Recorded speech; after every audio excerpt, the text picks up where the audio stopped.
16 જુલાઈએ બોટાદ શહેરમાં યોજાનાર 29મી ભગવાન જગન્નાથજીની રથયાત્રાને લઈને ટાઉન પોલીસ સ્ટેશન ખાતે શાંતિ સમિતિની મહત્વપૂર્ણ બેઠક યોજવામાં આવી। ડીવાયએસપી અને પીઆઈની અધ્યક્ષતામાં યોજાયેલી બેઠકમાં સંતો, મહંતો, હિન્દુ અને મુસ્લિમ સમાજના આગેવાનો તેમજ વિવિધ સામાજિક સંસ્થાઓના પ્રતિનિધિઓ મોટી સંખ્યામાં ઉપસ્થિત રહ્યા હતા। આ બેઠકમાં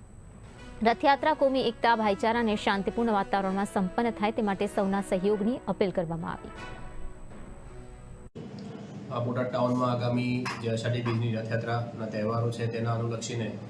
શાંતિ સમિતિની એક બેઠકનું આયોજન કરવામાં આવ્યું હતું, જેમાં બોટાદ જિલ્લા પોલીસ અધિક્ષક શ્રી સાહેબની સૂચના અને માર્ગદર્શન અન્વયે તમામ ધર્મ અને તમામ જ્ઞાતિના રાજકીય આગેવાનો અને ગામના પણ આગળ વધતા આગેવાનો હાજર રહ્યા હતા। આ દરમિયાન પોલીસ દ્વારા જે શાંતિ સમિતિની બેઠકમાં જે પણ ગામમાં કોઈ પણ કમ્યુનલ વાયલન્સ ન ફેલાય અને કોઈ પણ અન્ય પ્રશ્નો બને